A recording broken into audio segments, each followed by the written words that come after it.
Welcome to Lake TV and Studio T Images. This is our forum with the 5 candidates vying to be the next sheriff of Camden County, and one of them looks to continue to be the sheriff of Camden County. We're coming to you this evening from Studio T Images, the publisher of Lake Advocate magazine in Osage Beach.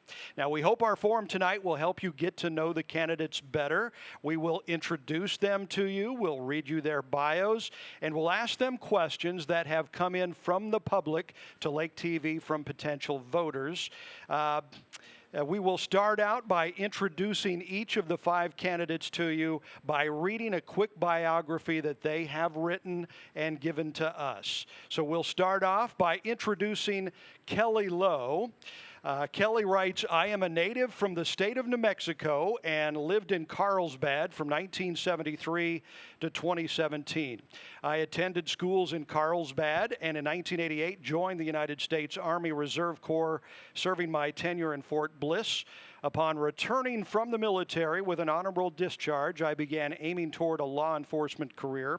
During this time, I became father to Carrie Lowe, who has graduated school, married, and owns a successful business in New Mexico. I joined the Eddy County Sheriff's Department Reserves in 1989, and in 1990 transferred to the Carlsbad Police Department Reserve Corps, where I volunteered as a reserve officer and worked in the oil field until becoming a full-time police officer in 1991.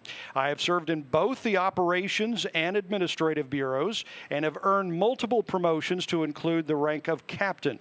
I am a 2004 graduate of the FBI National Academy and authored a police officer report writing course and an advanced less lethal weapons taser course, both of which were accredited by the Department of Public Safety. Prior to retirement, I served as captain in the Support Services Bureau to include the coordination and direction of the department's mission in community policing.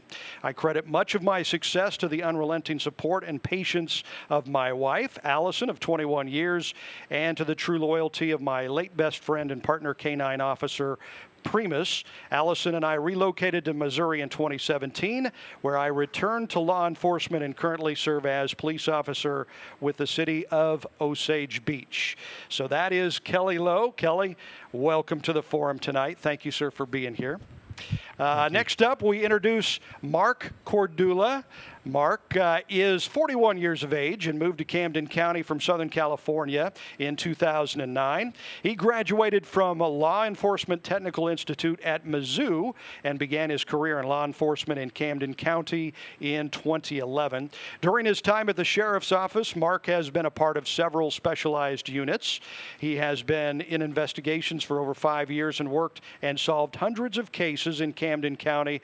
Not only has he worked high-profile cases in Camden County, but he has also worked and solved high-profile cases in Dallas and Pulaski counties as well. In 2017, he received the Distinguished Service Medal and a letter of commendation for demonstrating his capabilities as a detective with outstanding professional stature. Mark is married to Kira Cordula, and they have 2 children, Ashlyn and Jonathan, and his family attend Our Lady of the Lake Catholic Church, where when he isn't working, you can find him spending time with his family. So that is candidate Mark Cordula. Thank you, Mark. Next up, we have Sheriff Tony Helms. Sheriff Helms writes, I have over 30 years experience in law enforcement in Camden County, 28 with the Camden County Sheriff's Department. I have been Camden County Sheriff since 2017. I am married, have 6 children. I am a Christian. I am personally and professionally a supporter of the Second Amendment and protecting the rights of people in Camden County. The bedrock of my law enforcement philosophy is community policing. It promotes trust among those we serve and protect. Going forward, my number 1 priority is to increase deputy pay, increase community policing, and continue to keep Camden County safe. So that is candidate Sheriff Tony Helms. Thank you, sir. Next up, we introduce Chris Edgar. Chris is a graduate of Lawson High School and grew up farming in a small community with his family until moving to the lake area in 2001. Chris is married to Amanda, who teaches 5th grade for the Camden School District. Chris and Amanda have 2 children, Austin and Aubrey. They're A kids, right? Both start with A. Austin is a 2018 Camden graduate, currently serves in the National Guard. Aubrey is going into the 7th grade, looking forward to cheering with the Camden Middle School cheer team. Chris's hobbies include fishing, hiking, camping, and mountain biking. He enjoys a healthy and active lifestyle, spending time outdoors with his family, and feels extremely blessed to live at the beautiful Lake of the Ozarks, as we all do indeed. Candidate Chris Edgar, thank you, Chris. And last but not least is candidate Jerry Peters. Now, Jerry writes he and his wife, Sherry, have been married for more than 40 years. They have 2 grown children and 2 grandchildren. We are devout Christians and believing that doing the right thing is always the right thing to do. The 2 of us moved full-time to our lake house in Osage Beach a little over 2 years ago. That may sound like we are new residents. However, we have lived at the lake almost every summer, and my family and I have owned property here for over 55 years. My wife is an art teacher at Richland Elementary. I currently work part-time at the Lake Regional Hospital Security Department and teach at the MSU campus in Camden. I also manage a non-profit organization that provides crisis intervention for military and first responders.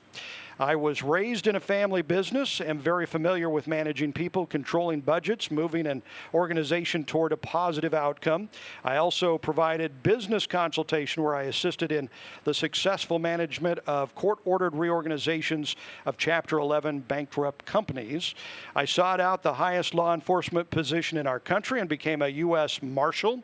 I retired from government service with 27 and a half years of exemplary service. In addition, I served 3 tours of duty in support of Operation Enduring Freedom in Afghanistan. I have the experience of working with federal, state, local, and international police agencies throughout the world. That is candidate Jerry Peters, and thank you for your service, sir. Okay, so we're through all that long reading stuff there, and now we get to the good stuff with the candidates, now that you have been introduced to them.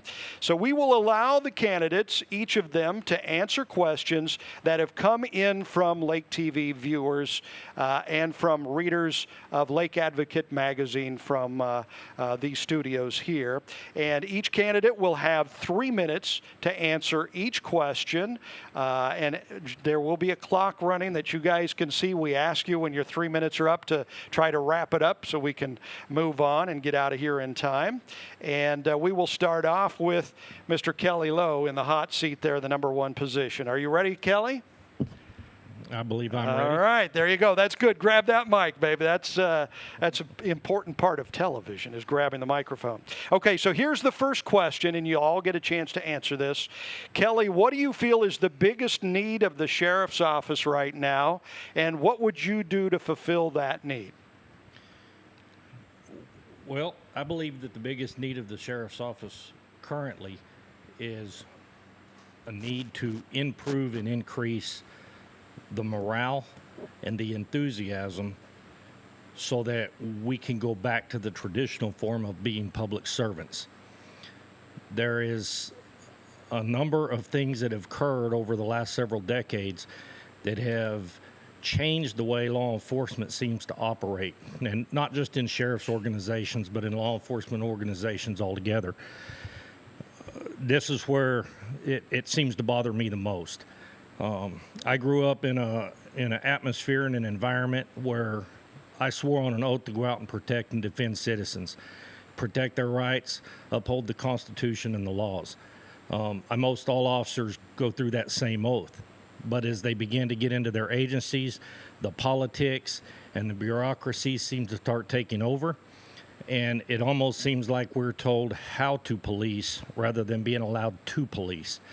Too many times I talked to officers within departments who said what they learned in the academy on how to go out and do their jobs is a far cry different from the way that their entities expect them to go out and perform. I'm a firm believer in public relations and community policing, but I don't believe in using that as a crutch to gain support and declare that we're out there serving the community. What I believe we need to be doing is out there enforcing the laws, patrolling the neighborhoods, the businesses, the residentials, the rural areas, and performing a service that enhances the security, the safety, and the way of life that everybody wants to live by, rather than going out and trying to live up to the standards of those with political influence or prominent powers.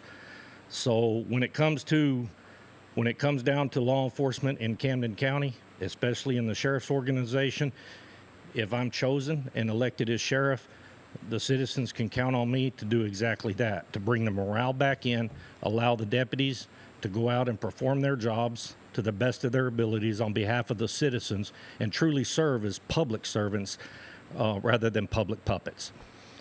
With that said, I'll conclude. My time's running out, so All I'll right. conclude with that. Good man. Thank you. And thank you for holding the forum. I appreciate it. Thank you, Kelly. That is Mr. Kelly Lowe. Same question to second candidate Mark Cordula. You want me to repeat the question, or you got please. it? Okay. What do you feel is the biggest need of the sheriff's office now, and what would you do to fulfill that need?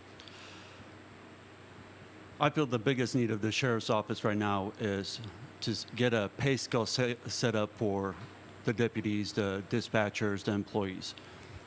When you get that set up, you get pay coming in, raise the pay. We're the lowest paid county right now. You get that raised up, you get morale raised up. You get morale raised up, people are happy to do their jobs. The way to do that is cut from the top and distribute at the bottom. When you're too top heavy, you eliminate positions that don't need to be there. Go from 5 lieutenants to 3 lieutenants. There's no need for the county to have 5 lieutenants and allocate that money more towards bumping the pay for the deputies. Another thing to go, and it all falls down on the salaries, you know. Then we got training. Training needs to be implemented also, better training for the deputies, getting them the right training, not just the credit hours. You got to have the proper training so they're better serving the citizens of Camden County. It's not just about the hours, it's about actually learning how to do their job properly, and also always evolving. Law enforcement is a evolving career, and if the deputies don't evolve, that's how lawsuits happen and stuff doesn't get fixed. That's it. Cool. Good job. Thank you. You got in under 3 minutes. That was beautiful, man. So that is Mark Cordula. Number 3 on the list is the current sheriff of Camden County, Tony Helms. Sheriff Helms, you want me to repeat the question, or you got it? I can tell you the number one thing that would help the Camden County Sheriff's Department is the wages. Currently, we're one of the lowest paid counties, and we're a first-class county bordered by third-class counties. I will tell you this, there's a lot of smiling faces up and down the hallways now. I was just talking to one of my captains this afternoon. We probably have the best core of people we've had in a long time. Not to say there hasn't been good folks there. That's not true. I'm just saying the whole as a bunch is much better. We are able, luckily, to have about 4 or 5 people that's come back that left us for wages. So it's not always about wages. But I will tell you this, you can't continue to pay a deputy $13 an hour. And as Mr. Cordula pointed out, there needs to be a wage scale. I have been at the county for over 30 years, and I have seen five wage scales. I'm not interested in any more wage scales. Give me the money, and I'll do a wage scale. We can do these studies all along, but doing a study doesn't do you any good if it's not funded. I think that we have a lot of good morale. You know, I don't like to think it's doom and gloom. The people seem very happy to me. Of course, I'm going to tell you, I can't make everybody happy, and neither can any of these gentlemen sit up here. It's not possible. But I can tell you, the number one thing that would help the county is wages. And when you have 2 entities that's very close to us that I've lost officers to, paying $5 an hour more, that's substantial. That's not just, I'm not talking about, oh gosh, we need to make them $1 an hour. It's going to take a substantial amount of money to bring them up to a standard. We are a first-class county. we have first-class deputies, and we keep training them and spending hundreds of dollars every year on training them just to see them leave us when they get a little bit of experience and go on to another job. That's got to stop.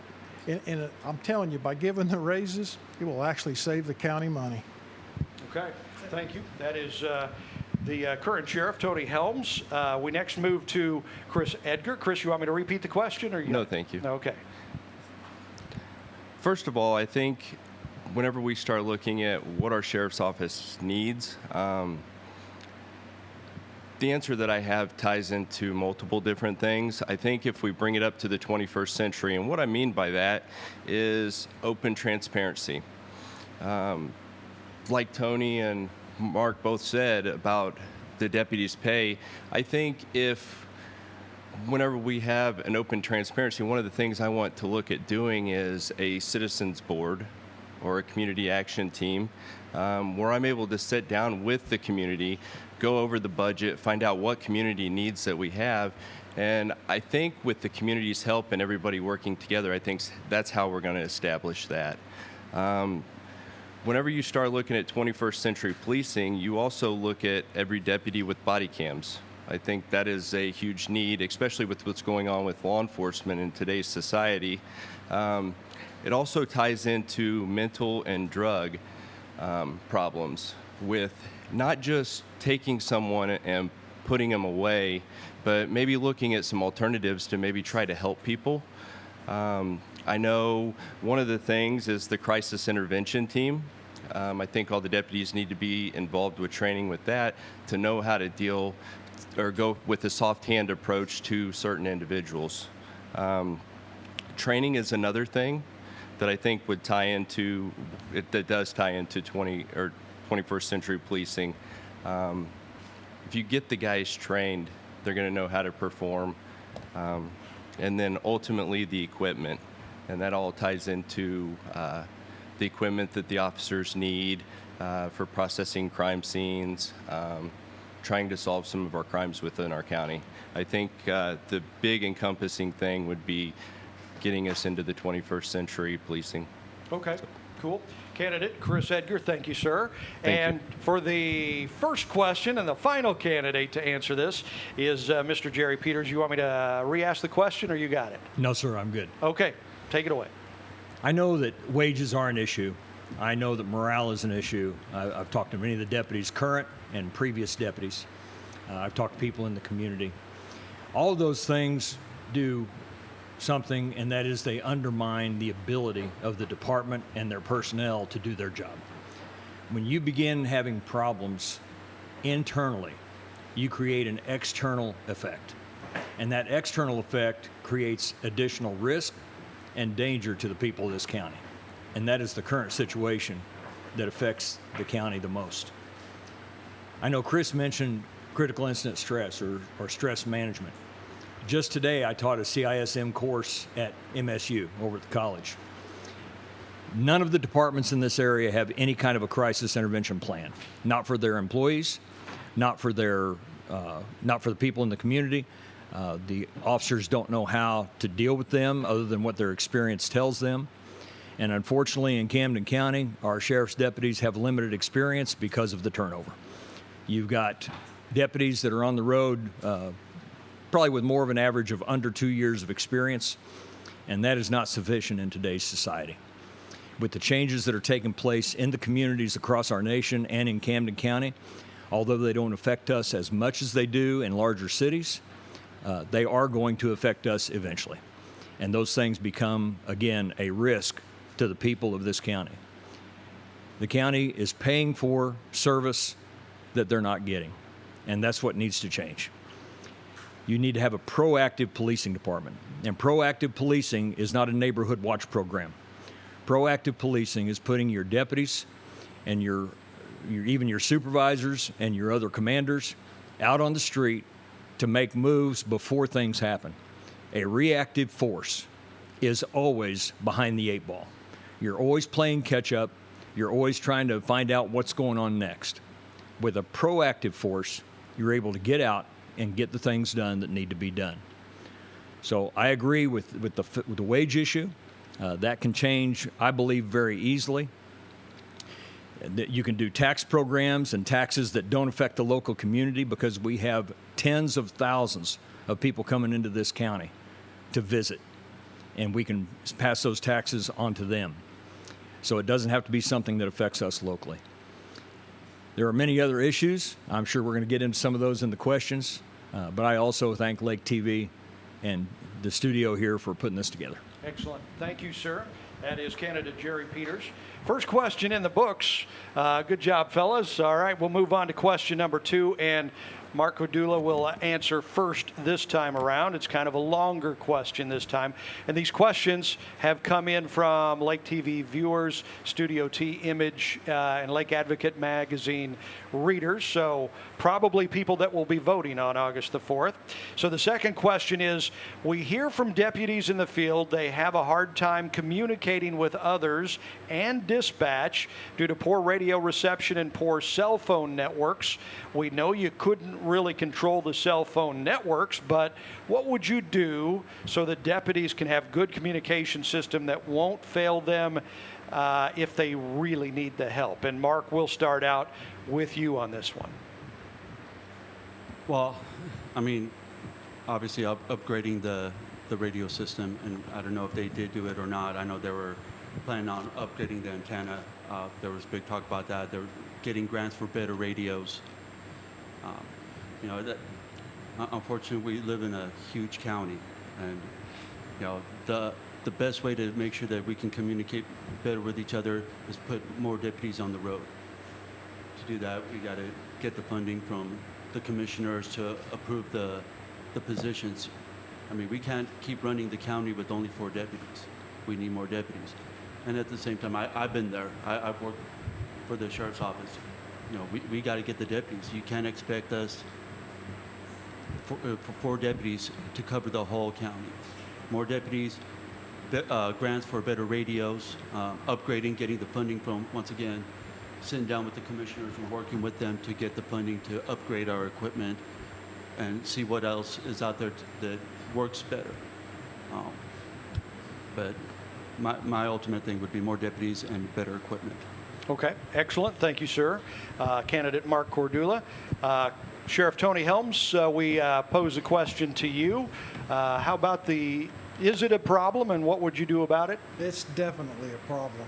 We are currently working on a situation to fix that, and that's as simply, it's going to take like a Moshwin type radio. And what that is a radio that even if it was a portable, you could talk to Kansas City on that portable to the portable.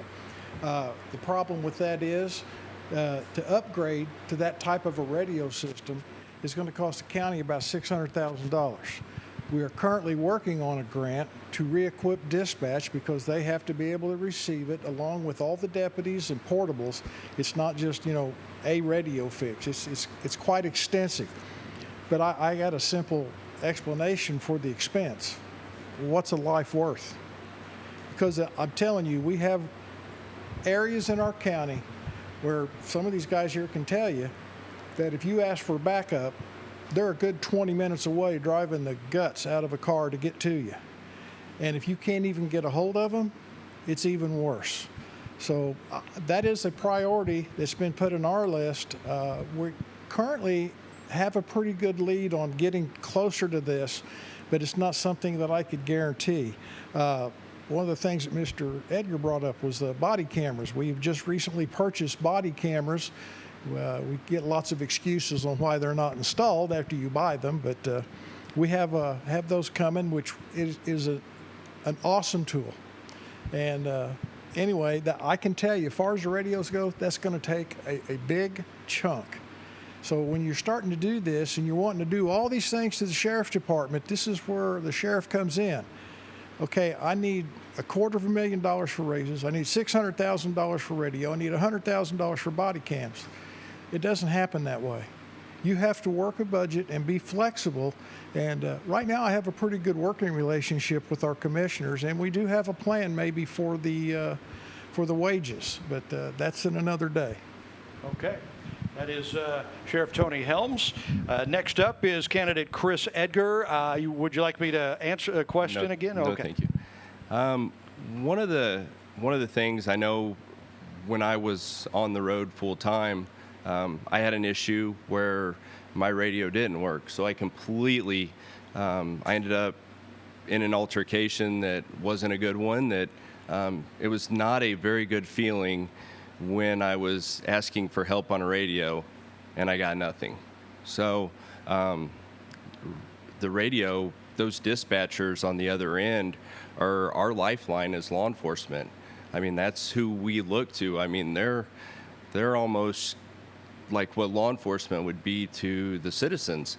I know one of the things that we did, because I helped with whenever I was at the city and I had this problem, because we had the same problem in the city, we looked at upgrading the radios, and one of the ways that we was able to fix the problem is with the repeaters and putting repeaters out in different areas. So when you go to key up the mic, it bounces off that repeater and it has a little bit more power so it can get back to dispatch. And that's something that can be looked at as well, is we live in a not so flat area. I mean, let's be real. And if you've ever tried to dig here, you would have an understanding. So, I mean, and I'm sure by even the transparency with opening up to the community and bringing our needs to the community, I'm sure there's homeowners that have property out in the area that maybe up on the top of a mountain, or we could put a possible repeater to at least start helping the problem, because it is a scary situation when you're on the radio and you're getting nothing back. And I think, I'm going to keep going back to it, 21st century policing, because that's going to tie right into the equipment. But when I go back to the community with my board and I'm able to explain these problems, I think that's the big disconnect right there, is how many people actually knew that this was a problem. But if I'm able to take this to the citizens, now it's in the open, and now I could work with our citizens to figure out how together we're going to solve this problem. So, Excellent. Thank you. Sir. That is Chris Edgar. Next up, we go to Jerry Peters. Would you like me to repeat the question? You got it? Okay. One of the things that nobody has mentioned, and I'm sure they're all aware of it, a radio system is a line of sight system. What that means is if it can't see through that hill or through those trees, it cannot get a signal. The only way to solve that is the way the federal government does it and the way the Highway Patrol and other agencies do it, and that is to have a trunk-mounted repeater system. That system carries the repeater in the vehicle, and it can get out anywhere. Highway Patrol can contact their offices all over the state, and they don't have any kind of a problem. As a United States Marshal, I could contact people all across the country, and I never had a problem because I had a trunk-mounted repeater. Just putting up antennas, putting money into antennas that are probably outdated anyway, or putting in repeaters in different locations does not solve the line of sight issue that we have in an area like this with the topography that we carry. In addition to that, we need to deal with the issue that they have in the dispatch system itself. I've talked to the dispatchers. I know that the dispatch office is located underneath the jail. And when the inmates get mad and upset and flood the jail, the dispatchers are sitting downstairs with all of that garbage raining on their head, covering their systems with plastic, and trying to just keep everything working. That is not a viable working situation. Yet the county just recently approved a $1 million project to buy and redevelop some office buildings. We need to learn how to spend our money better. You folks that are listening to this and watching this, the ones that will be listening down the road, you're paying tax dollars. You're paying tax dollars for service.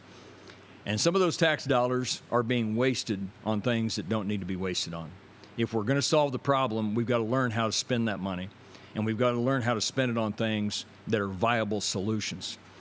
In addition to that, I'm the only person on this panel from my federal service that has contacts in Washington. I know how to get money, and I know how to get that money to purchase the things that are needed. You can use grants, but grants go out to thousands of organizations, and those thousands of organizations all put in for the grant.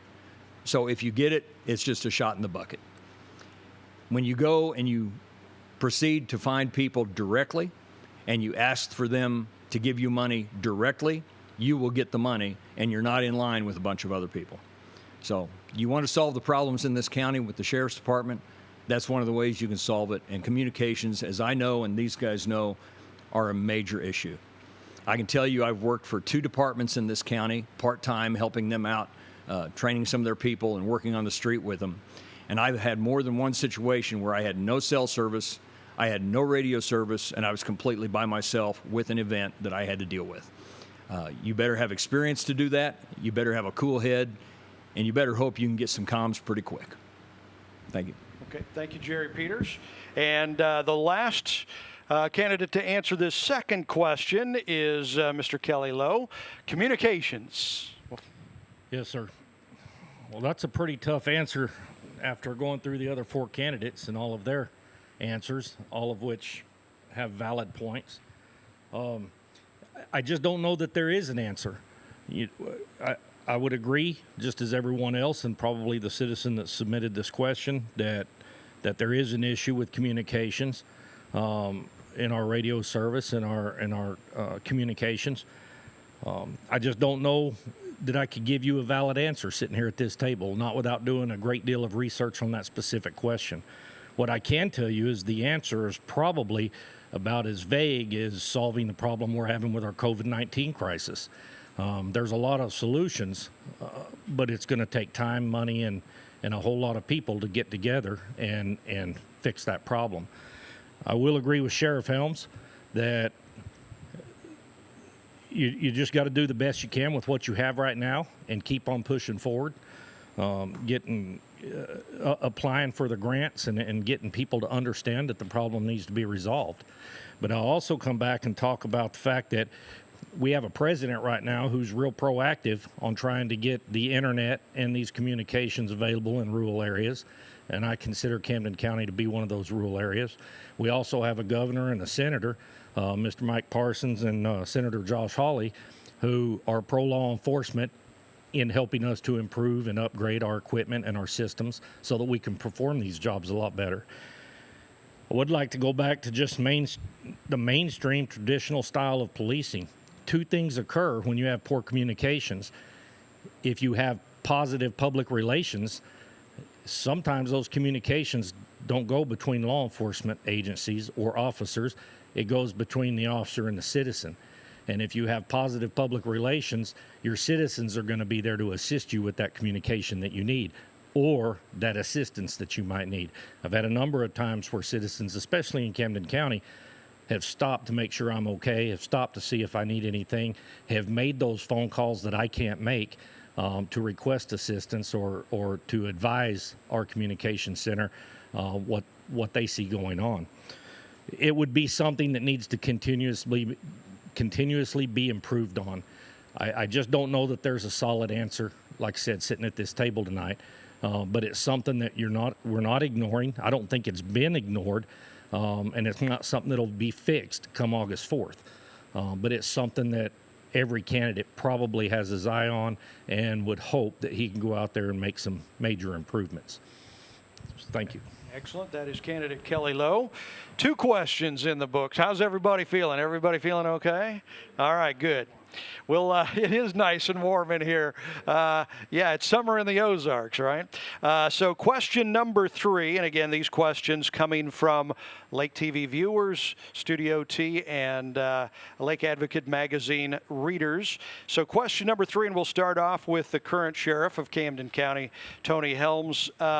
What leadership experience in law enforcement do you have that makes you qualified to manage a sheriff's department the size of Camden County? I'm the sheriff. Do I need any more than that? I mean, I've done this. I will tell you what's led me up to this. There's a lot of things that people ask questions about. I think you brought it up, that there's a lot of things that people don't know about a sheriff's department. Well, first of all, our original jobs was to serve civil process, to run a jail, and quail a riot. Well, we spend more time on quailing the riot than we do the other 2.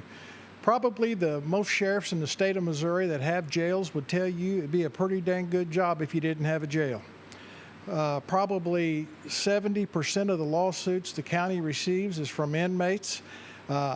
I spent over 10 years running the jail. I was able to take it over on the ground floor and was able to establish commissaries, sick call, bring in companies to run the medical part. That gave me some experience on leadership because I managed 33 people through that. Before that, I was a sergeant on the road. I virtually have worked every position at the county except for dispatch, and I won't try to tackle that. I did dispatch young in my career, but not like those girls do. I mean, and guys, it's phenomenal. I will tell you that. I mean, Mr. Edgar's right about that. But I just think that the experience that I have had, and I also, a lot of people don't know this about me, I ran Walmart and Kmart stores. And of course, not at the same time, but I have retail sales experience. And you're going to say, well, what good was that? I'm going to tell you, it has served me well in administration. It has served me with dealing with people. At last count, at last election, I had over 3,000 hours of continuing service. I've exceeded that.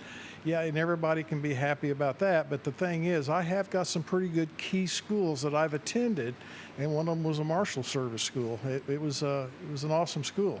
But all of those have served me well to be able to make decisions. I will tell you, the sheriff is pretty much an administrative person, and I'm not saying that because I only got one leg. The new one's coming. I'll have my leg back, and we'll be just fine. But I will tell you, I would love, I hear, and please don't take this wrong, guys, I'm going to be out there shoulder to shoulder with my deputies. Well, I wonder who's going to run the sheriff's department while you're doing that. It is an administrative job. It's a never-ending job. And I don't know. I just think from all the education I've had in the past and my retail experience, it's the toughest job I ever had, and I love it. I love being the sheriff. I like the challenge every day of getting up and coming to work. That's it. That is Sheriff Tony Helms. Thank you, Tony. Next, we go to candidate Chris Edgar. The question, what experience do you have in law enforcement to handle the job? Perfect. Thank you. I'm going to agree with Sheriff Helms. Sales was big for me. I was originally a sales manager before law enforcement. I actually managed 3 very large companies. That was part of my job, is to go in and fix the companies and bring them back up to what they were. But I knew something was missing prior to when I was younger. I started out in the fire service. I was firefighter EMT. And then I was in sales, and I told my wife, it's missing. I'm missing a calling. And we sat down, and financially we changed our lifestyle so that I could go into law enforcement and follow that calling. From there, I started out as just a patrol officer, worked my way up. I'd done investigations. I'd done school resource officer. At that time, after about 7 years or so, I was looking at possibly moving on. I looked at O'Fallon, Missouri, was going to take a job there, and then the state prosecutor contacted me and asked me, what would it take for you to stay? We both agreed on that, and I ended up being the chief of operations and overseeing investigations for the county with the prosecutor's office. I did that under 2 separate prosecutors, but Ferguson happened, and I felt that there was another need. And I thought, what way can I impact our community that I love so much? And I thought our youth. And a position at the Career Center came open at Lake Career and Technical Center, teaching law enforcement for high school kids. So I ended up taking that position. It's been a blessing. The kids are amazing. I also teach at Missouri State University as well. I'm a post instructor for many different things, from report writing to firearms. I'm trained to teach just anything within law enforcement, pretty much. But to focus back on the students, watching them see what law enforcement really is about. That was the big thing for me And now I feel that there's another calling, and that is why I'm sitting here today.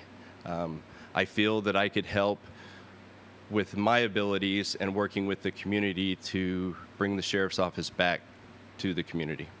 Excellent. Thank you. Candidate Chris Edgar, thank you so much. We pose the question now to Jerry Peters. Experience, what experience do you have that makes you good for this sheriff's job? Yes, sir.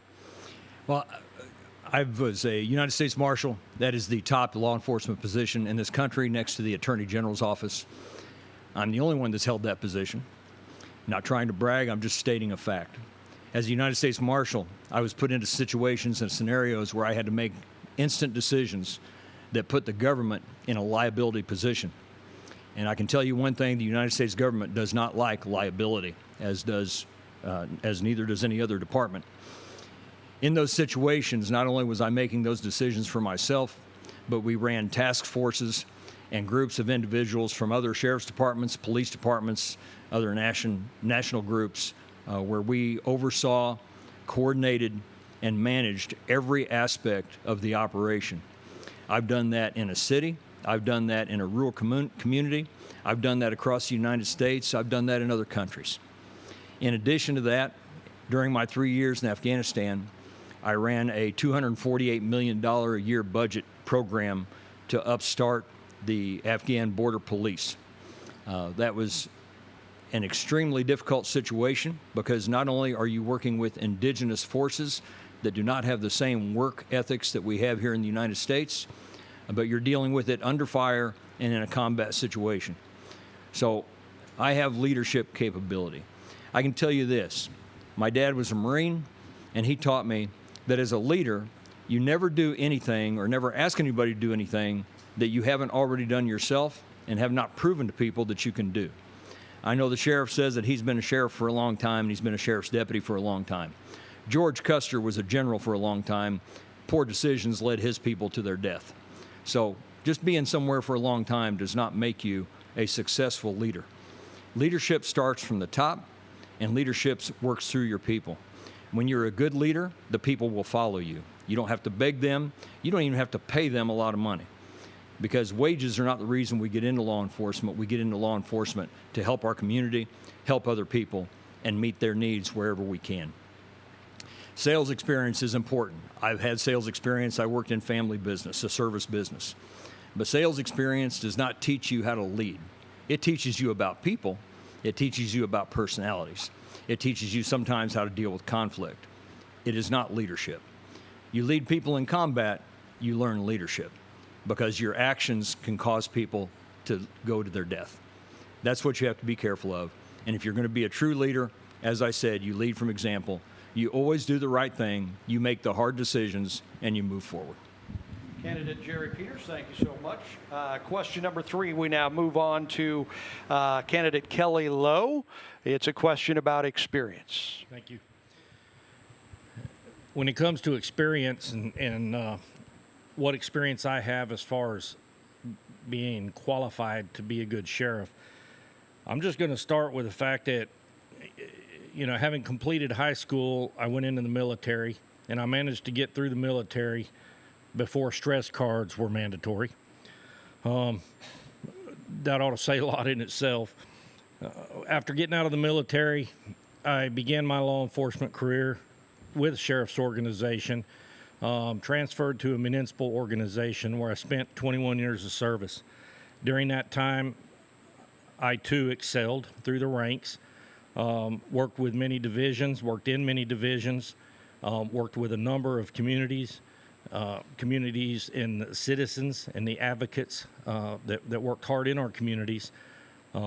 This alone gave me a lot of experience with public relations with people. I am full of motivation, passion, and enthusiasm for the profession. I look forward to going out there every day and doing something that's good and rewarding, not only to myself, but for the people that we're serving. There's a multitude of things that make a man or any individual who meets the required state qualifications a good sheriff. It's not all about public relations, though. It's about innovation, thinking outside the box, allowing a collaboration of the people that you work with and work for to present their ideas, to go out and perform their duties and expand their skills and their traits so that they can also be effective in their communities. And one day, in most cases, those people will fill the same shoes that we seek come August 4th. I'd like to end with just stating that I've got 24 years experience in law enforcement, multitude of trainings and schoolings as well that I have attended successfully, and that information that I have brought back to the agencies I've been employed with, that I've been able to bring into the department and expand our department progressively, making not only a more positive department, but a more positive community. Thank you. Excellent. Candidate Kelly Lowe, thank you, sir. And last but not least, on question number 3, a question about experience, is Mark Cordula. Mark. Thank you. So I too was in sales in my younger years, then ended up opening up a small business, doing small kitchen cabinets, custom cabinets, small business, big budget like the county. The principles are the same. Don't spend more than you have, don't buy what you don't need, and hire the right people to do the job. I mean, anybody that's been in any type of business understands that. Now, when it comes to my law enforcement career, I mean, I've been a full-time law enforcement officer in Camden County from 2011. Nowhere else. This was the area. I've patrolled these streets. I've worked with all the organizations here. All of us on the panel here, I think me and the current sheriff are the only ones that actually worked for the sheriff's office. It's a different animal here. A sheriff's office is a different animal from municipality or highway patrol. You're out there in the community. You're talking. You're not just out there to show up and something goes wrong. You're there to meet the people, talk with them, shake their hands, find out what's going on in the neighborhood. My experience comes down to this. I've been a part of the SAR team, which is now known as FACT. I've worked with Kids Harbor, Children's Division, CADV, Lake Regional Health Systems. I've worked with all of them for years. Not once, not twice, not 3 times, but for years. And I want to continue that relationship as a sheriff, which I will. If elected, I'll bring everybody back together, sit down, get a game plan going to continue the team that we have here for the survivors. When it comes to the narcotics, I was part of the street crime task force, later on becoming the liaison between the sheriff's office and the Lake Area Narcotics Enforcement Group. When something went wrong, I got called to help them out. My experience when it comes to law enforcement in Camden County covers everything from the drugs to the sexual assaults to the burglaries. I've dealt with it all. I've met these people. I've met with the communities that I swore to protect. We know each other, we talk, and I will continue to do that as sheriff. Thank you. Excellent. Candidate Mark Cordula, thank you so much. So we are through 3 questions now, and it's not getting any cooler in here, is it? So we'll move on to question number 4, and we have to get into a little bit of COVID talk. So the next couple of questions will have a little something to do with COVID. Of course, the questions coming from potential voters. August 4th, I believe, is voting day. So get out there and vote for sure. You're getting to know these candidates now, and the questions come from Lake TV viewers and Studio T image readers. So great questions so far. To start off, this one is candidate Chris Edgar. Chris, the question is, what is your plan to update policies to ensure they meet national standards, both on the road and in the jail, including COVID? Well, as of right now with the COVID, I know, as the sheriff has said, there's nothing to enact.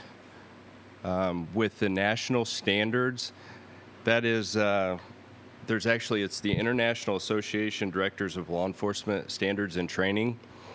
I think we need to focus our needs on nationally, and I think we do a pretty good job in the state of Missouri with our post. Our post aligns up a lot with national.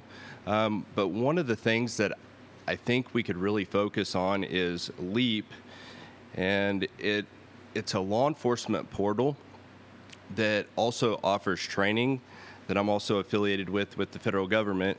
And not only does it offer training, but it also has where, say, if Kansas City is dealing with something, say they've had a homicide up there, and here we might not know about it, but by using that is a program that allows everyone to work together and communicate.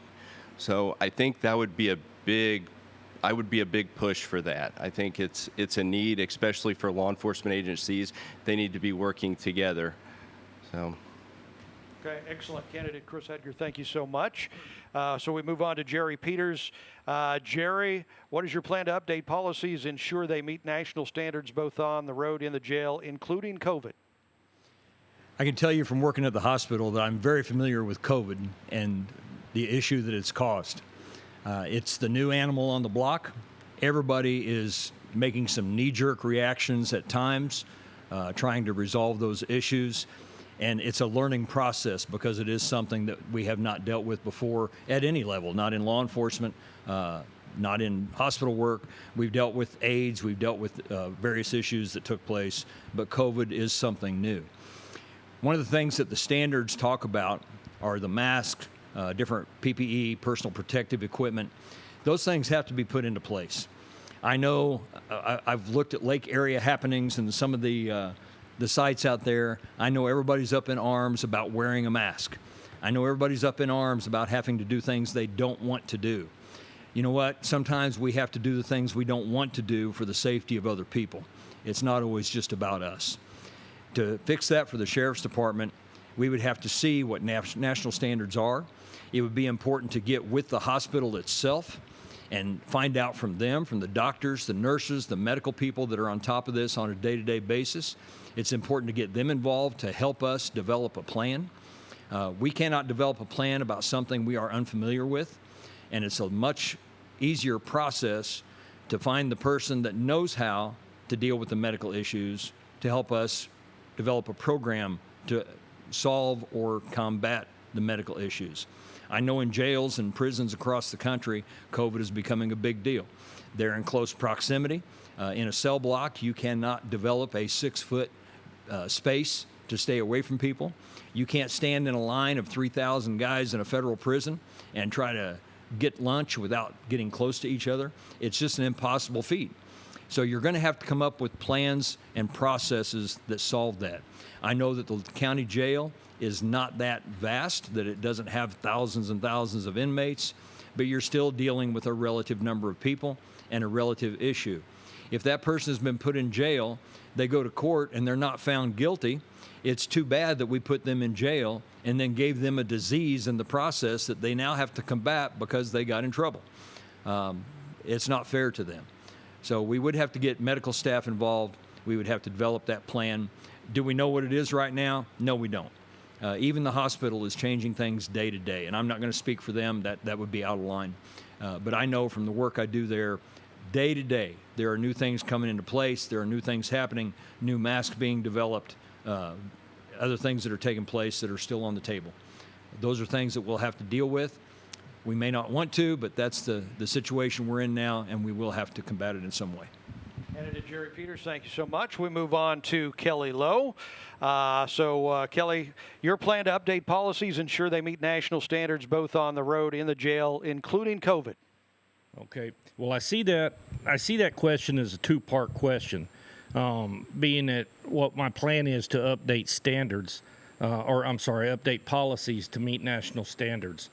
One of the things that needs to be done, and probably needs to be done every 4 years or so, is to review the entire department's operational procedures manual and/or policy and procedures manual, and to update them to meet all of the changing trends, the newly enacted laws, or the laws that have been reversed, so that we're not contradicting ourselves or providing our deputies with inaccurate information for them to perform their jobs out in the field.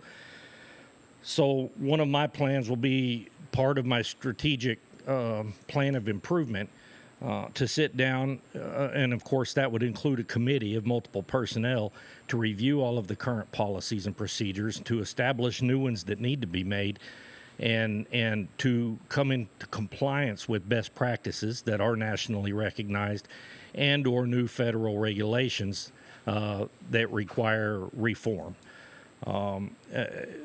A lot of agencies need to do this, and they need to do it regularly, and those who fail find themselves in problems.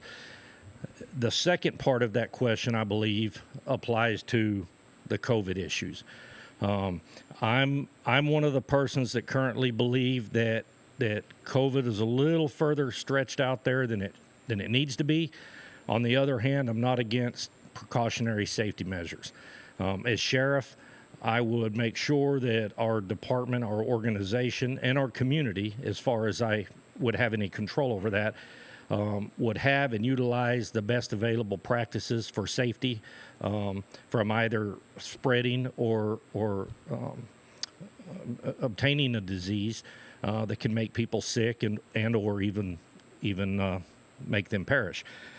The COVID issues within the jail, of course, you're going to have administrators in your jail that are assigned the task of running the jail. They would probably be the best persons to rely on as to how best to treat things that go on in the jail as far as the protections from disease or from COVID. They probably do a fairly good job of that now with all of the diseases. With all the diseases we have out there. COVID is just a new thing that we're having to deal with. So it's a new strategy that we're having to learn, and it's changing daily, as most of you know. So I would probably go with the national practices and standards. But as far as enforcement goes, only as far as I would have control within the operation of the organization. I believe there are certain things that are going to cross the threshold of the constitutional rights of people. I would be very cautious in how I address those and or how I would choose to enforce that. Thank you. Thank you, candidate Kelly Lowe. We move on to Mark Cordula. So, Mark, COVID a big thing right now. What would be your plan to update policies, ensure they meet national standards, both on the road and in the jails?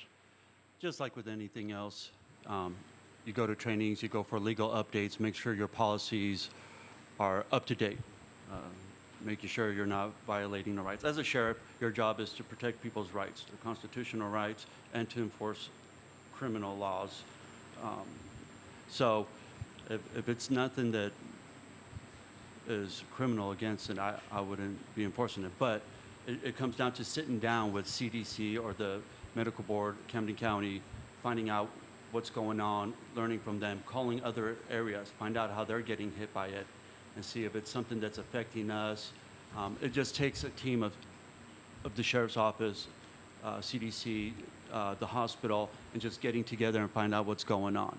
And then, find out, call other agencies with their, the jails, find out kind of what their policies are, if they're affected more by it, see what's working for them, see if it's something that would work for us in the jail.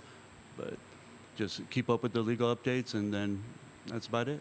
Excellent. Candidate Mark Cordula, thank you so much. And the last candidate on this question is the current sheriff of Camden County, Tony Helms. How about it, COVID policies? How do you update those to meet national standards on the road and in the jail? All right. Well, first of all, let's back up to the policies. I was kind of forced to upgrade all of our policies. They had a breach, if you will, to the computer system at Camden County, which wiped everything out. Well, we're supposed to learn from our mistakes, but when I took over, we had another breach. One of the guys said, we should have had this $4,000 program. I said, why didn't we have it? He said, money. I said, that's funny. We got the money now, don't we? You have to do what you have to do. But I will tell you, what we did, we got challenged. We didn't have a complete policy manual. We had to go through and piece the ones from the past that we had on external hard drives, and it wasn't working fast enough. So what I did was I hired an attorney, somebody that does kind of keep up on the law as well as us, as Mr. Kadula said, we have to keep going out and educating ourselves. So by hiring the attorney, we have went totally through our policy manual, and now I've got her. We started out with a guy, and he passed away on us. Awesome, Judge Ralph James. But with the new attorney we have now, she's going back through, and I'm trying to condense it. I mean, you can wind up policy and procedure in yourself to the point your guys go out the door scratching their heads, wondering what can I, should I, what I. They don't have a clue. So if you don't get it down to where it's actually readable and not got a lot of legalese in it, we have done that, and we're going to refine it. And he's right. We've got to make sure we upgrade this all the time. It's a work in progress. Secondly, coronavirus. I've worked through that. I can tell you what a sheriff's job is to simply enforce the law. Now, we do stay current with it. We do stay with the health department. B. Dampier is awesome at keeping us updated with equipment and anything we need to run that.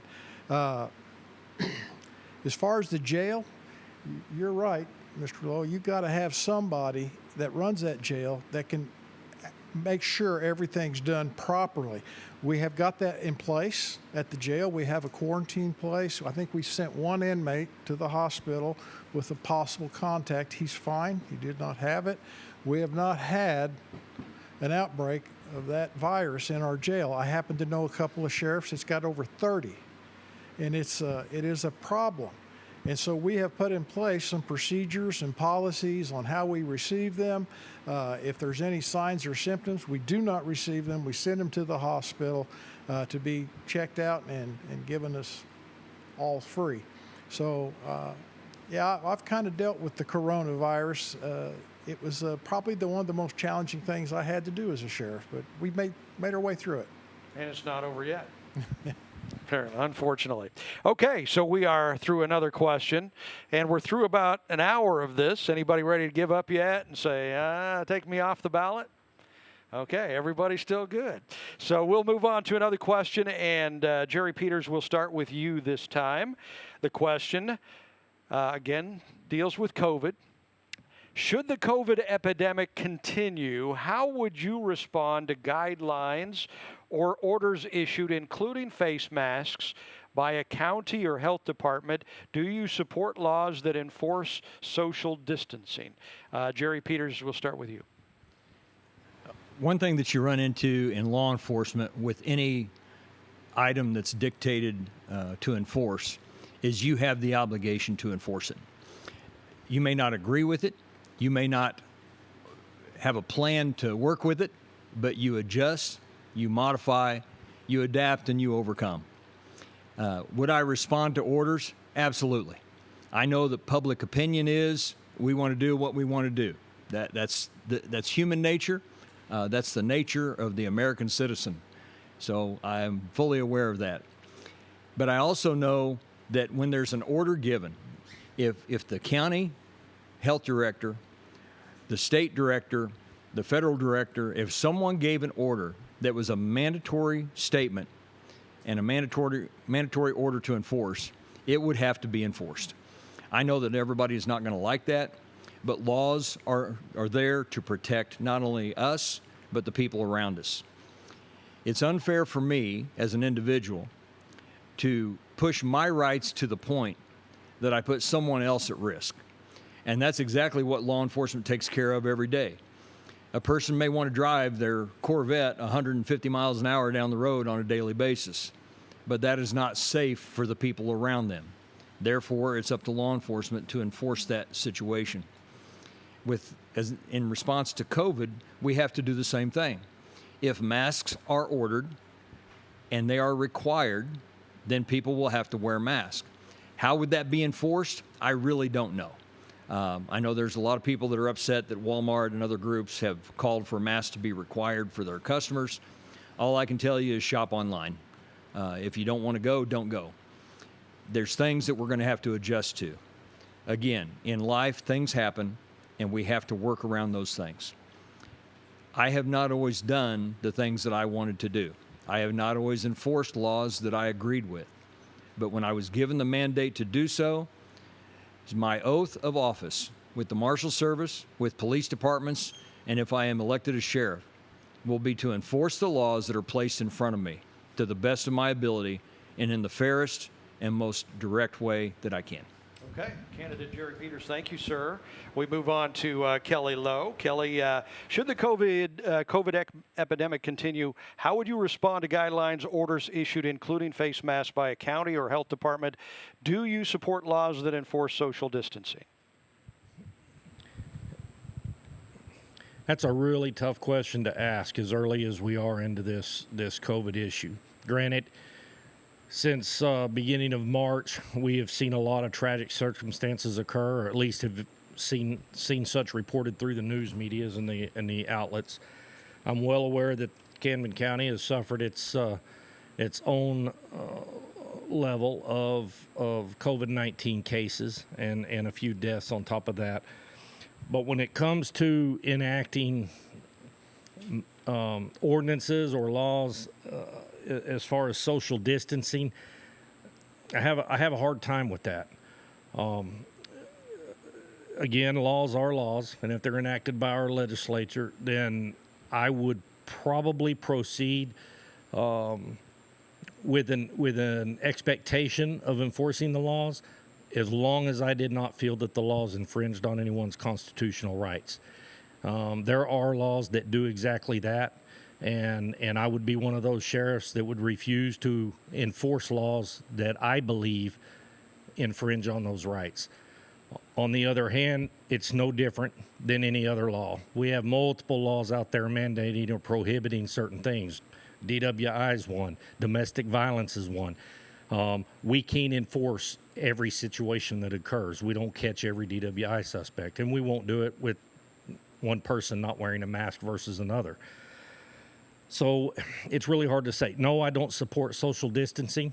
I believe that those who are at risk should take extra precautionary measures to protect themselves, stay home, have others who are less at risk to go out and help them with their daily needs.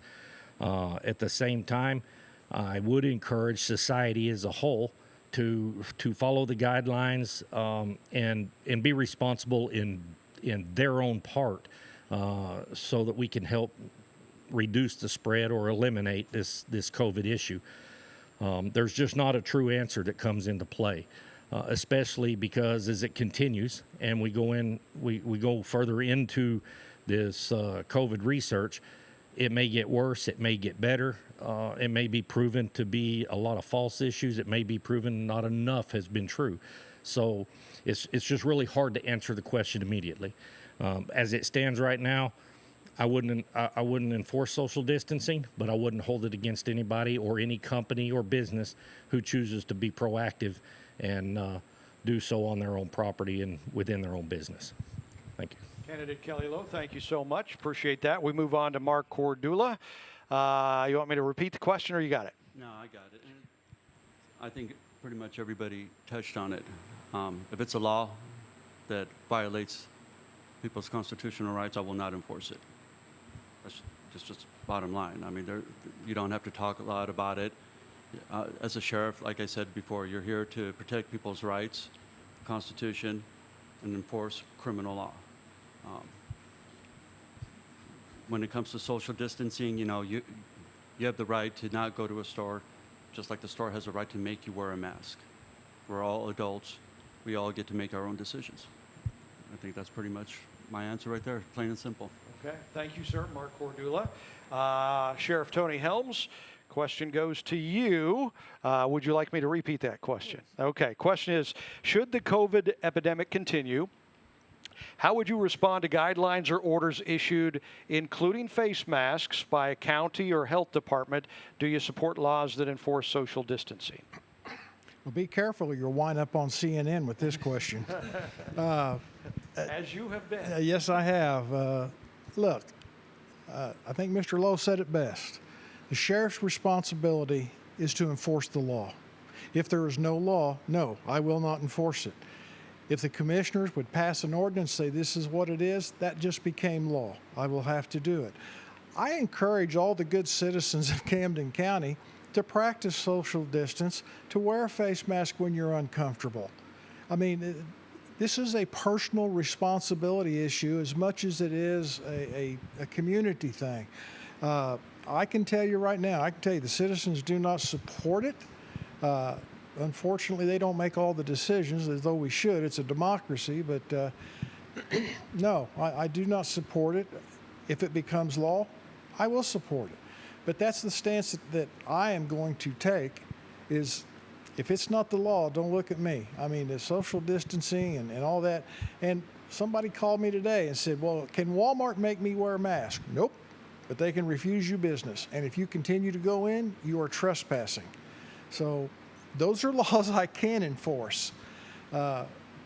Everybody up here's got their own opinion on what is best for the community, and so does the community.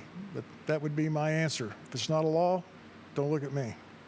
Thank you, sir. Appreciate it very much, Sheriff Tony Helms. And the last to answer this question, COVID question, we go to Chris Edgar. Would you like me to ask the question? You got it. Okay. One thing I learned early on in my marriage, my wife taught me, I'm not always right, and I don't always know the answers. One of the things I would look at is I think a sheriff needs to sit down with the experts. You need to educate yourself on what is going on, especially with COVID. If there is a law, then, I mean, I think if you have a law, you're a law enforcement officer. Now, I understand laws are not always black and white. Officers do have discretion. We entrust our officers with firearms and the tools necessary. I would like to think that we can trust them to be able to decipher what needs to be addressed and what doesn't. I know it doesn't always happen that way, and I understand that. But if we don't trust the police, who can we trust? So when you go back to the COVID question, social distancing, I think, yes, I think everybody should practice it. I mean, heck, even in flu season, you should almost practice it. I mean, anytime, I mean, you get sick. But I think we just need to use common sense. I mean, if you feel like you need to wear a mask, wear a mask. If the commissioners come down and say, hey, make it a law to where we need to have the mask on, absolutely. I think as a law enforcement officer, I think that's your duty. So, Okay. thank you. Thank you, sir. Okay, that was a tough question. Some great answers. Thank you, guys. I am told we have a very large and engaged audience. So we're going to have a couple more questions, and let's change the rules a little bit, shorten it up to 2 minutes per answer instead of 3, so we don't keep you here sweating all night long. So this question, we'll start back off with candidate Kelly Lowe again. Question for you, Mr. Lowe. We have seen a lot of social media lately about a few local bars and party spots that have had a lot of fights, unruly, people becoming victims to others. What would you do to de-escalate these issues so tourists and locals feel safe at all times visiting these places? Well, two of those locations are right here in Osage Beach, where I happen to work, and I've experienced those circumstances.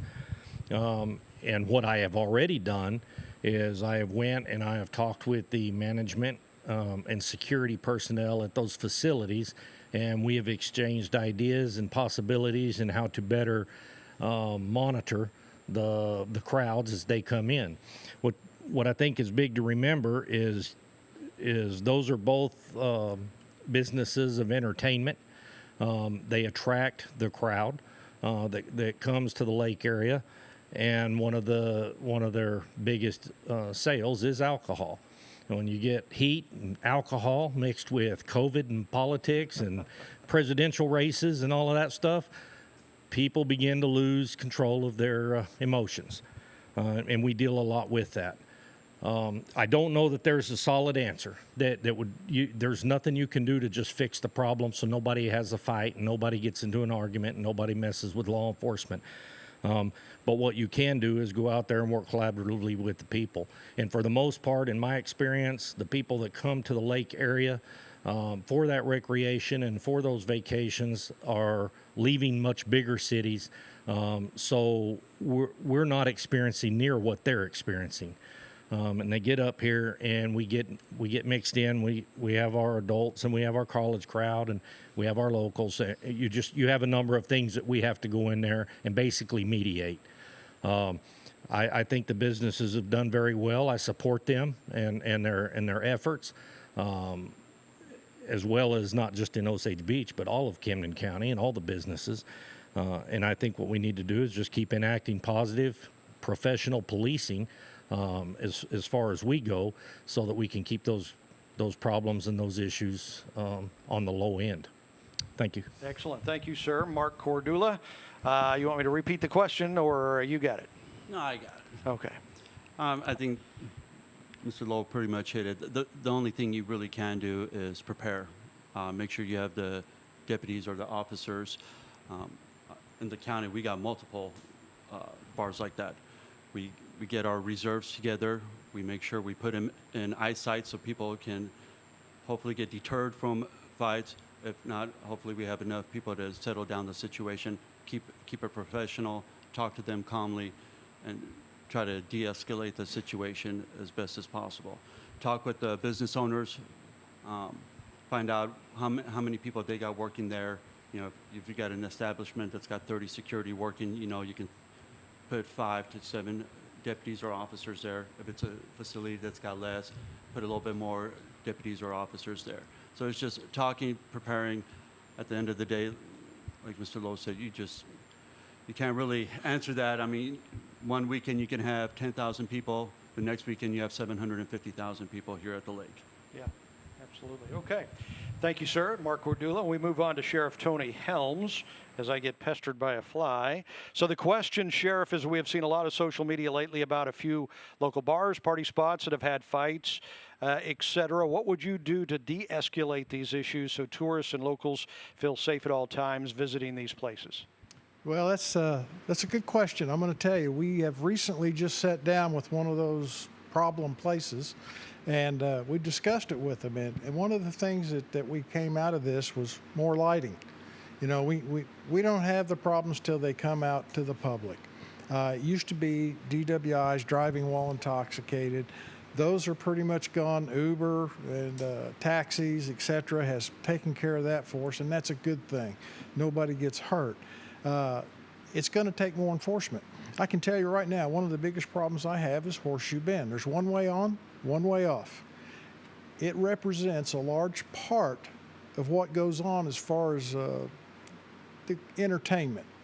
And we have to work with the business owners to hopefully they would do the right thing. And so far, like I said, we had them put some cameras up, which helped solve some crimes that weren't crimes. So when you have business owners that buy in to your program, I mean, listen, there's no business owner out there that wants to see how drunk they can get a bunch of kids, put them in a car and turn them loose. That's not it. These people actually sat down with us. They cared. They've even done a buy-in. They go, what's it going to take? I said, I don't have 14 officers to put at the top of the hill to take care of the crowd. So we've decided to put some down in the parking lot, which it's kind of private property, but they've agreed to it. So I try to get 2 down there and a couple up at the top, which you stop it before it starts. Best thing to do is to sit down with them. We got a buy-in from the business owner, which I'm very pleased with. Got some extra cameras up. We got some lighting put up, which eliminated a lot of the problems that we personally have to deal with. Excellent. Thank you, Sheriff. Appreciate it very much. On to Chris Edgar. You need the question again, or you got it? No, I have it. Thank you. I think one of the things that we need to focus on, proactive, talking with the business owners, letting them know, hey, we're going to come in, we're going to do business checks, and make sure everyone's comfortable with it. But I think it's still important that it's okay for us to go in and just walk around and just make sure everything's safe. Working with our public, you know, we need to know where the problems are.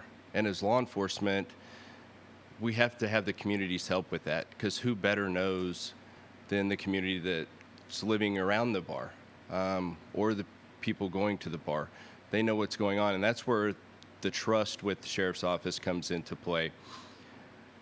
Together, you have to work together. I think I know the situation that was talked about on social media, without elaborating into it, I wouldn't be opposed to undercover officers, send in a plainclothes officer if we're having problem areas. Ultimately, problem areas need to be taken care of, and they need to be taken care of fast, or they're going to escalate. Not only does the people in the bar have to deal with it, but the homeowners around the bar as well. And there needs to be a voice for them. So, thank you. Excellent. Thank you, Chris Edgar. And last on this question is candidate Jerry Peters. I got the question, or you want me to repeat it? I'm good. Okay. Been a lot of good comments, and they're all very factual. We've all worked on the street. I'm sure all of us have been in at least one bar fight. So we're very familiar with that situation. One thing that is key that people have already mentioned is the fact that you've got to communicate with the owners, and you've got to inform the public. Signage, different things like that can help the public understand that when they get here, we're kind of going to have a zero tolerance policy. We understand people get upset. We understand people have a hard time when they get together, especially when alcohol gets mixed in with it. But if we develop some policies with the business owners' assistance, we can solve some of those issues before they start, as has already been mentioned. I also agree with Kelly in that you can't fix all the fights in a bar.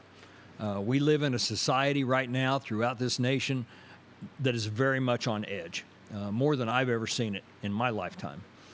Things continue to get stressed. COVID, political issues, the polarization of different groups of people, those things are beginning to cause more and more social issues. You add alcohol to that, and those issues are exacerbated, and you will have problems.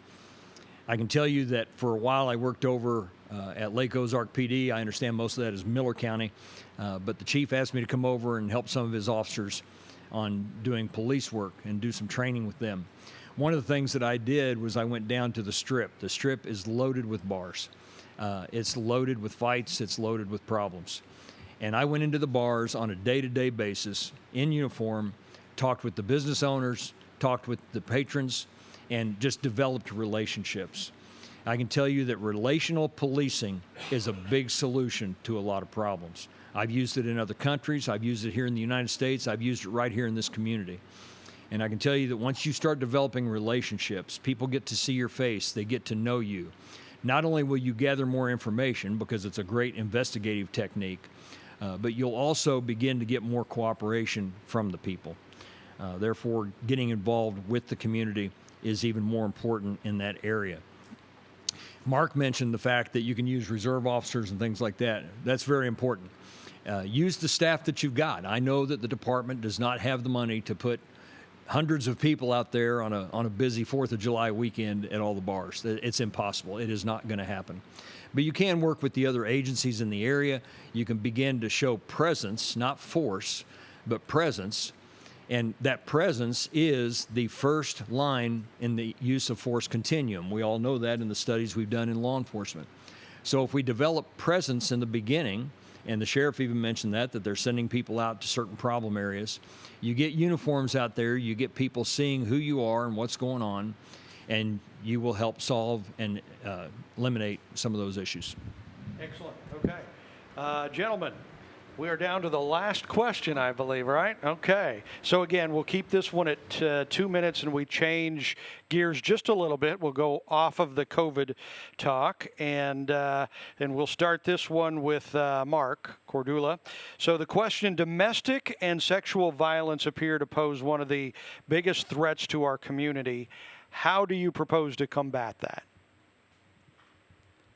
Kind of touched on it before. We have an amazing team here. It's made up of law enforcement, Lake Regional, Health System nurses, Kids Harbor, Children's Division, CADV, and Prosecuting Attorney's Office. I don't want to miss anybody because it is a phenomenal team. I used to meet with them all the time when I worked at the Sheriff's Office. We get together, we talk about it, where can we improve, where are we doing great, and we discuss between all the agencies what needs to be done and how to handle cases. We got to continue with that. We got to continue with the meetings. We got to continue talking with different agencies. You know, one of the things about a leadership is you have to know how to lead, but you also need to learn how to listen. And you got to listen to the other agencies. And when they're saying maybe you're making a mistake here, look at it. See if you dropped the ball. And then training. It comes down to training, making sure your deputies are out there, detectives are getting the proper training, going to kids first, getting juvenile forensic interviewing down, making sure they know what they're talking about when it comes to a sexual assault or child molestation. So training and communication with the other agencies. We have a phenomenal team here at the lake, and they do a phenomenal job. Thank you. Excellent. Thank you, Mark. Appreciate it very much. Sheriff Tony Helms, domestic and sexual violence appear to pose one of the biggest threats to our community. How do you propose to combat that? Unfortunately, that is such a true statement. We have been over inundated with domestic violence. Education, education, education. We have hired and secured through a grant a full-time person that does domestic sexual crimes like that. I'm going to tell you, that guy's probably the hardest worked person in that building, and we've moved him out of our actual sheriff's office into one of the adjoining buildings so he could bring victims in and talk to them without the pressure of that. Our deputies probably the number one crime that we respond to, and the COVID really didn't help us that much. It kept people, closed in. You can take your best friend and live with him for about 30 days, and you're ready to choke him. Well, I think the same thing happened through that, but by bringing our investigator into that, and we're going to try to apply for another grant for another one. That guy is so valuable, and he's so good at his job. And like Mark said, we work with all the other agencies out there as well as with the prosecutor's office, because if you don't know what they're going to file charges on it, you're just spinning your wheels. And we try to eliminate a lot of those. So that's where we're at with that. Thank you, Sheriff. Appreciate it very much. Chris Edgar, domestic and sexual violence. How do we combat that? Well, first of all, education. I would agree with Sheriff on that. One of the big things that we need to do, and I actually am in the process, I do it right now with Missouri State University, is I train on this. I train officers how to process these. I spent 5 years of my career dealing with domestic and sexual and child crimes. Those crimes are very difficult to process already. So the officers have to be trained properly. Then you also have to look at what does our equipment look like. One of the things that we definitely need to look into is forensic light sources. Whenever we're trying to find evidence, a lot of the evidence on the crimes are not visible by the naked eye. One of the great things that's out there is a camera. It has an alternative light source that portrays a blue light that you're able to find bruising that is invisible by the naked eye. Things like those are what it's going to take to make the case to be able to prosecute. There's evidence for collection that we need to start looking into. There's one of the big things and the big pushes that I started working on when I looking to become sheriff is I teamed up with Arrowhead Forensics. They're actually the second largest forensic company in the United States. That is what they do. They sell forensic equipment to the FBI, to all the law enforcement agencies. And one of the things that I would like to do when I become sheriff is bring that equipment that they use into Camden County to solve these crimes and put the people that deserve to be behind bars. Excellent. Thank you, sir. Chris Edgar. We move on to Jerry Peters. Mr. Peters, domestic and sexual violence, how do we combat that? Education, as everybody has said, is key. It's not just educating the public in general, but it's also educating our officers. It's educating the people that are involved in the crime as victims, but it's also educating and helping the people that are involved in the crimes as the perpetrator. I would add to the domestic and sexual violence, after working at the hospital, the alcohol and drug issues that we have. Those four things create most of the legal aspects in the area, and they're detrimental to our society, locally and nationally. I know that in domestic and sexual violence issues, you have a victim who has long-term effects. There are very few programs out there. There are a lot of programs out there. There are very few programs that are initiated that actually help them resolve that. I know that doing crisis intervention work, that's something that I've been involved in for the last 20 years. You have to help people develop coping skills. You have to help them understand what they've gone through. You have to walk them through that process. And that can be done by not only using the organizations that are here, because there are several here that do a great job, but by also bringing in other organizations that have an interest in helping in this area. It is a national issue. It is a state issue. It is a Camden County issue, and it's not going to go away. I know that the victims many times are also children. And with my wife being an educator, children are very important to us. We understand that they are extremely volatile in those situations, and I've seen those cases come into the hospital on a regular basis. So education, intervention, training, but you also need enforcement. And the way you can enforce that is develop programs that the court can help us enforce, to where when somebody is convicted, we put them by force into a program that will help them and not just throw them in jail. Jerry Peters, thank you very much. And last to answer this question, we go back to Mr. Kelly Lowe. So, Kelly, domestic sexual violence, how do we combat that? Well, I think one of the biggest things that we can do to combat that right off the first comes back to one of the previous questions, and that's going to be on policies and procedures. We need to make sure that we have the current best practices, nationwide policy and procedures in place to go out there for our deputies to use as guidelines to go out there and investigate these types of crimes. Second of all, I think one of the biggest issues in combating domestic violence and sexual assault would be to have a zero tolerance policy on such.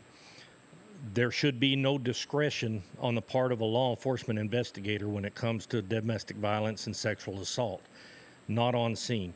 If they meet the elements of the crime and can establish that that crime occurred, then the arrest or the probable cause statement must be made. Whether or not the prosecuting attorney's office chooses to follow through with it would not be an issue of the sheriff's department. I would be in being transparent with the community and the citizens. I would be able to say the officers did their job. They followed through with the investigation. They provided all of the services capable of a sheriff's organization to the victim, and the matter was forwarded to the prosecuting attorney's office. If they don't follow through or file the charges, let them answer those questions. I do come back to the training as well. In order to do this, you have to have the officers on board. They have to understand the importance of domestic violence and sexual assault. And that's a realm of different activities and criminal acts that go into play in there. Domestic violence isn't something new. It's all across our nation. It's prevalent in most every town, the same as sexual assault and human trafficking. We have a lot of organizations that we need to collaborate with more effectively and more efficiently so that we can provide all of these victims with the absolute best services and recovery opportunities that are available. We have the laws on the books to go out there and enforce these matters. Yes, it takes time. Yes, it takes man hours and manpower. But if you take a zero tolerance approach to it, just maybe we'll get the message out there, and the citizens in Camden County that choose to participate in those kind of activities will think twice because they know that we're not going to put up with it. There's not going to be anybody's slide. Thank you. Excellent. Thank you, Mr. Kelly Lowe. Thank you, guys. We are through the question period, and we have your final statements coming up. But just a note of how great those questions were. All of those questions coming from Lake TV viewers and readers, Studio T Images, publishers of Lake Advocate magazine. So we thank you so much for all of those amazing questions, and thank you for your answers. So now we move on to the closing statement. You guys get 3 minutes, each of you, to basically tell us why you should be elected sheriff of Camden County when the election comes up. And so we will start off with the current sheriff of Camden County. Let's start off with Tony Helms. Sheriff Helms, you've got 3 minutes. Why should people vote for you? I got a lot of reasons, and it might take more than 3 minutes, but I'll get started. I've been taking a lot of shots tonight, and that's obvious. It's to be expected. I'm the seated sheriff. But I got to tell you guys, sitting up here with me, we do community policing at Camden County. We have an SRO program, school resource officers. For the first time in Camden County's history, I have placed 3 in the outlying counties. CROs, community resource officers. There's 4 of them. They have been placed in every corner of the county in the small towns that do not have law enforcement. These guys get to know who's in their community. They get to know the businesses. This is a program that's worked excellent. I had so many calls and compliments on this. It's guys, I'm telling you, I learned this back about 97 when I went to a community-oriented policing school when I was a sergeant, and I've implemented this. Business checks. They're averaging somewhere around 200 business checks. I had one business owner tell me, you know, I finally fixed my door because every time they was coming through here at night, they'd rattle it and it set off the alarm. He said, I finally fixed it so they wouldn't be calling me every morning. So that's, you know, it's working. It's true. I had to make that story up. We went out and we have went with DARE. I wasn't a fan of DARE when I took over, but I have reenacted DARE. I have fortified it, and we're going to keep going with DARE. Now, let me tell you why. These guys have hit on it some too. What is the most important asset that we have in this community is our children. And if we don't educate our children, we're going to wind up like the East and West Coast, and we're going to have people hating cops. They need to work and interact with the law enforcement. They need to know that we're not the bad guy. I can't stand it when somebody comes up to me in the middle of a restaurant and tells their little child, hey, if you ain't good, I'm going to have him arrest you. No, I won't. In fact, I will take the time to talk to that child and say, we only arrest bad guys. This really bothers me because we do things like shop with the cop. We took over, I can't remember how many it was, 70-some kids last year, and took them for $100 a piece. This fortifies. We get to visit. My eyes interact with those. We don't just do it with deputies. We bring all the law enforcement in that wants to come. We did a junior academy, which we're still, looking at. That starts next week. That's to get the children back in there. I'm telling you, education, education, education. My school resource officers also teach classes in the school about what's going on, with law enforcement and how to handle certain situations if you find drugs. What is a drug? One of the things I'm very proud of in my department, we have gathered close to $1 million in grants in the last 3.5 years. Just recently got awarded a $300,000 grant for those SROs. So those schools are real happy with us right now because the next 3 years they're only going to be paying 75% of what they paid. And I want everybody to know, I have proven this. I am a constitutional guy, and I will stand up for your rights, and I will do my job. Sheriff Tony, thank you, sir. It is time for Mr. Edgar to take over the microphone. 3 minutes. Why should everybody vote for you? Well, I'd like to really quick touch on my background a little bit. I know I didn't talk much about it. I spent time as the chief of operations at the prosecutor's office, also over investigations. I'm a post instructor for law enforcement, so I actually train police officers with Missouri State University.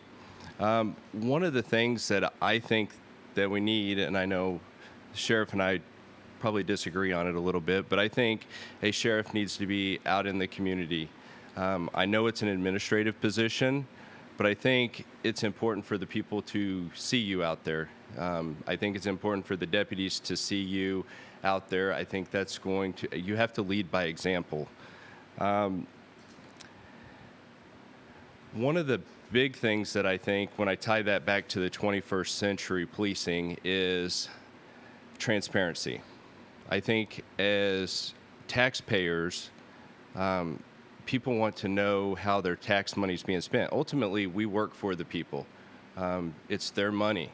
I think it's important for us to be able to sit down with people. So with my citizen advisory board, I want to be able to lay this out and have the people, everyone, any citizen that would like to be a part of it can come, sit on the board. I'm going to go over the budget. I also want to know what needs are not being met in the community. Communication is key. We need to work together. So by us allowing quarterly to be able to sit down and talk with open discussion, ultimately they're going to help. The citizens of Camden County should be holding the sheriff accountable. And for me, that's how I feel the best way that you're going to get that out there. You're going to be in front of the community. Let's lay everything out. I could also take my needs, what I need, okay? So for example, if I'm looking at deputy pay, I think that's a big problem. I think everybody would agree. With the help of the community, let's solve this problem.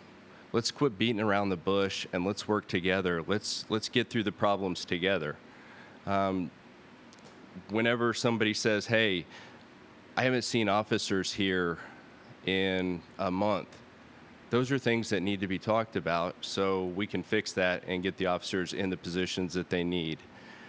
One of the things as the sheriff, I'm not going to run it like a military. I don't think it should be. I think it should be community policing. I think we should all be working together. So, thank you. Okay. Chris Edgar, thank you very much. Final statement from candidate Jerry Peters. 3 minutes on why folks should vote for you, sir.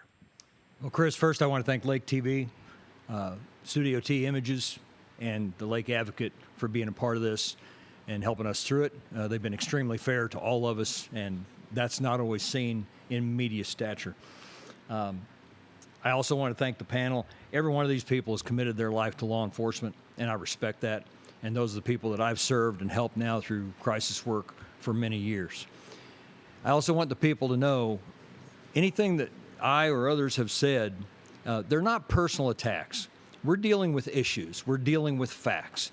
This is not a combative situation. I've had long conversations with several of the guys up here, and they've been fair and precise with me. Mark and I actually work together, and we don't have any problems. We have a good time together. There's some good people up here. There are some qualified people up here. I just believe I'm more qualified. I've got a greater background as far as working with agencies throughout the world and in the United States. I've got a background of working in this community, locally in Camden and Miller County. I've got people in these counties that have known me for years because I've been down here for years. I was told, which I put on my website, I was told by one of the local businessmen that his family is in their 4th generation of running business in Camden County. He supported the sheriff in the last election. He said that was a mistake. He made the comment that it's a good old boy, this is his words, it's a good old boy system. It doesn't work and it needs to change. And it's only going to change by bringing somebody from the outside. Well, I'm from the outside. I've got the qualifications. I've got the capabilities. Also, Roger Sloan is a former deputy with the Sheriff's Department, an extremely intelligent individual, and that's going to be my chief deputy. So if you are familiar with Roger or you want to know more about him, he's on Facebook. You can get in touch with him. But I can tell you this, if you want more information, you want more safety, you want less risk, you want a more prepared department and training and every other aspect of policing, professional policing, elect me as your sheriff. If you want more information, go to www.jp4ccs.com. That's my website. That also has a link to my email. I'm happy to meet with people. I've had breakfasts. I've had sit-down meetings for hours with individuals throughout this county. I'm happy to continue to talk up until August 4th when we'll make this decision. And I hope the best for the citizens and the voters of this community. Candidate Jerry Peters, thank you, sir. 3 minutes to Mr. Kelly Lowe. Kelly, 3 minutes on why folks should vote for you, sir. Well, I'm probably the biggest stranger Kind of new to the area, the lake area. Been here since 2017, so coming up just over 3 years. I have a lot to offer, though. And every once in a while, a stranger can come in and really surprise you. It's kind of like buying a used car. You never know what you're going to get, but once in a blue moon, you get the perfect deal. And that's what I am. I'm the best deal, the best choice for you. If you would like to talk with me or ask me further questions or obtain further opinions, I too am available. My website is www.kellyloweforsheriff.com. My phone number is 575-836-1367. That's my personal number. It's been on all my brochures. It's on my website, Facebook, everything. Feel free to call at any time. If I don't answer, I'm either at work or sleeping, having worked all night. But I will get back with you. You can also message me on Facebook or Twitter or the multitude of social media sites that are out there that I'm set up on. If you elect Kelly Lowe for Camden County Sheriff, you're getting a man that's ready and prepared and qualified to represent all citizens of Camden County with a premier sheriff's organization offering diligent and professional law enforcement services. It's your sheriff's office. Take advantage of it. By electing me, I will increase manpower and give you more frequent patrols, both day and night, rural and residential areas, businesses, and on the roadways. I'll give you one-on-one contact with deputies, not just CSOs, but deputies. Also with administrators and myself as the sheriff. I'll be a working and accessible sheriff, as will all personnel that work under me. You'll have open access to the sheriff's department, not just the lobby, but open access to the sheriff's department. When you come in, if you need to see someone, you'll be able to go to that division and request or meet at least with someone in that division. You will receive case and investigation status updates. If we take a case from you and we're beginning an investigation, you're going to receive updates. You won't have to call the sheriff's department and go through a multitude of people trying to find out what the status on your case is. We're going to provide that to you by contacting you first. You'll also receive public notification of serious incidents, and not only public notification of serious incidents, but notification of the solutions that we come up with and the outcomes and aftermath of those incidents. That's what our job is. If you elect me, Kelly Lowe, for sheriff, I'm going to be a man that comes in and provides innovative leadership that can build an even better, ever stronger, and more successful sheriff's office serving all of Camden County. I'll come in with a 4-year strategic plan of improvement. I'll restructure the organization to efficiently utilize staffing and manpower. I will complete and revise the policies, procedures, and operating manuals with up-to-date standards and best practices throughout the entire organization. I'll increase and improve training to include community policing standards and public safety services, which also include a Citizens Police Academy that includes a sexual assault and domestic violence program open to the public. And my last point is implementing districts to ensure consistent and continuous regular rural patrols of farms, ranches, residences, and neighborhoods. I would ask you to review me on the website and vote Kelly Lowe on August 4th. Thank you. Mr. Lowe, thank you very much. Last, certainly not least, Mr. Mark Cordula. Mark, 3 minutes on why folks should vote for you, sir. All right, thank you. Once again, thank you, everybody, for putting this on. As I sit here, and I listen to people that say what they want to do for the citizens of Camden County. Let me tell you what I will continue doing for the citizens of Camden County. I'll continue serving them. I did since 2011, full-time, not part-time, not when we were making the millions of dollars that we're making now. We did it for the love, and I'll continue doing it. If you elect me, I know what the day one when I go in there, what needs to change, what doesn't need to change, what needs improving, what doesn't need to improving. Electing me is electing somebody that's already been there, that already knows the community. I know how to go through the back roads of Climax Springs to Max Creek to patrol those areas. I've been in this community for over a decade. You know, one thing I want to touch on was COVID-19, the mask, if it's made a law, they'll enforce it. And I've said it before. If it's a law, as long as it doesn't violate your constitutional rights, because remember, they did try to pass a law about taking away guns. And I would never enforce that, even though if it was a law, because it is against the Constitution, Second Amendment. Okay? I'm a guy that's going to fight for you guys. I'm going to be there, out there, making sure that everyone's in the community, not just when bad stuff happens, but when you want to just talk with somebody. What I want to set up is a community disciplinary review board. Now, we have something like that right now, but what I want to do is get one person from every town on this board. Let the people choose or submit their names, so that way if something bad happens, God forbid, everybody has somebody's voice from a community that can sit down and review it. That's something that I will try to implement. Another thing that I will work tirelessly is for raises and pay scales. I know it's not easy. It's sitting down, back and forth. It's a tennis game with the commissioners. But our dispatchers, our deputies, our clerks, everybody deserves a pay increase. Like the sheriff said, we are the lowest paid agency, Class 1 county. So if you vote for me, I promise you guys that I will work every single day. I will be there every single day, and you'll see me in the community. You might not catch me in the office, but you'll catch me in the community. If I'm not there, go to the office. And to find out a little bit more about me, go to www.cordula, the number 4 for sheriff.com.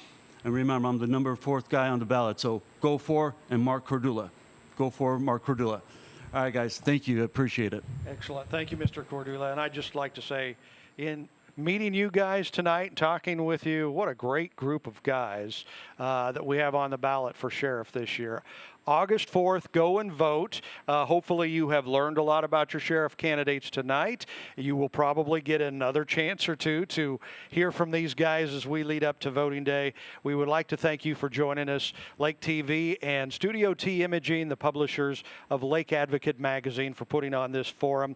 And we'd like to thank Studio T Imaging for being our partner, hosting us here in this very warm studio tonight, guys. You did a great job answering the questions, putting up with the heat and everything. And special thanks to Thomas Kitchen, the owner of Studio T Imaging and Lake Advocate Magazine as well. Also a thanks to Lake TV's Andrew Evans and Ricky Smith for a whole lot of work that they put on to get this going tonight. I'm Chris Schneider. We thank you very much for watching. Remind you to vote August the 4th. Hopefully you've got a good idea of what you want to do on August the 4th. Get out there to the polls and be sure to vote. God bless you, and God bless America.